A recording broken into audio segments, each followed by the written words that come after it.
আজকে আমি তোমাদেরকে দেখাবো দুইটা ফ্রেজ, যেটা এইচএসসি তাদের একটা সিলেবাসের একটা কোশ্চেন নাম্বার হচ্ছে 3।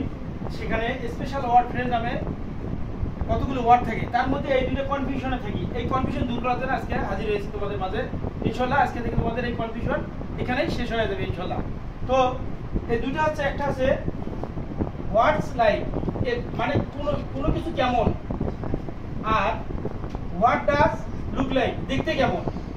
অর্থাৎ কোনো কিছু দেখতে কেমন যদি হয়, তার কোনো আকৃতি বুঝাবে।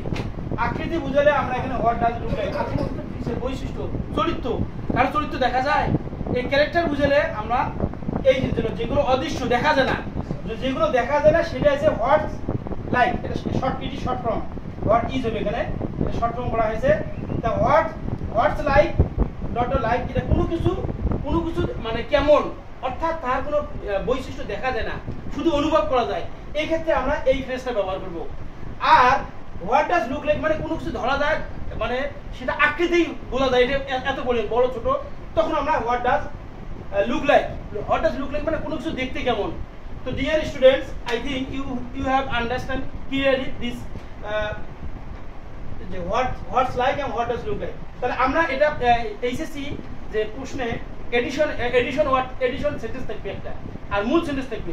তো মূল সেন্টেন্সটার মধ্যে দুইটা গ্যাপ থাকবে, শেষে প্রশ্নবোধক চিহ্ন থাকবে, দুইটা গ্যাপ থাকবে, শেষে প্রশ্নবোধক চিহ্ন থাকবে। আর এই দুটো গ্যাপের মধ্যে আমরা আইডেন্টিফাই করব, এই দুটো ছাড়া অন্য কিছু আমরা বসাবো না। তো গ্যাপ তারপরে নাউন, গ্যাপ তারপরে নাউন প্লাস গ্যাপ। তো এই যে দুইটা গ্যাপ থাকলে আমরা এই দুটো করবো। আবারও বলতেছি, কোনো কিছু কি কোনো কিছু আকৃতি বোঝা যাবে না, শুধু অনুভব করা যাবে, তখন আমরা ব্যবহার করবো হোয়াটস লাইক। হোয়াটস লাইক। তো দেখো এখানে মাদার বলতেছে ইওর কলেজ, সন বলতেছে ইট ইজ ভেরি ফেমাস, এটা বিখ্যাত। তো দেখা যায় কোনো তার রেজাল্ট কখন কি শুধু অনুভব করা যায়, তখন আমরা এই জায়গায় কি ব্যবহার করবো, হোয়াটস লাইক।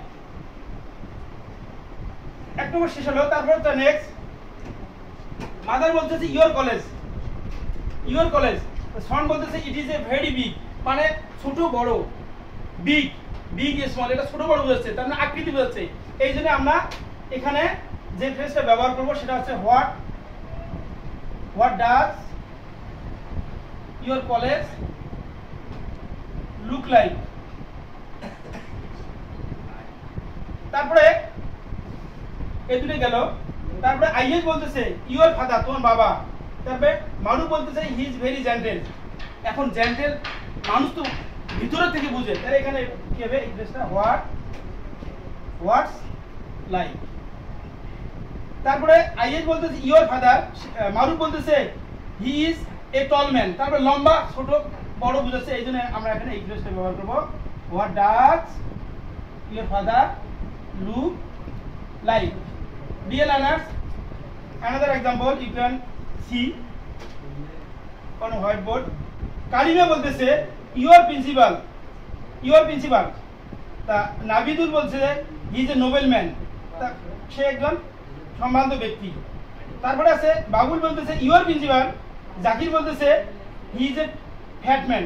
একই কাহিনী, আমরা এখানে প্রথমটা আমরা কি লিখবো, হোয়াটস your principal like। তারপর next one, what does your principal look like। তো আজকে আমরা we can know the information from what's like and what does look like। এইভাবে আমরা যদি বলি ড্যাশ ওয়েদার, তাহলে এখানে হোয়াটস লাইক হবে। আর যদি বলি ক্যামেল ড্যাশ, তাহলে এখানে হবে হোয়াট ডাজ লুক লাইক। এভাবে আমরা হাজার সেন্টেন্স আমরা বুঝতে পারবো। তো dear students, you have understood clearly about what's like and what does look like. তো I think it is very important for you.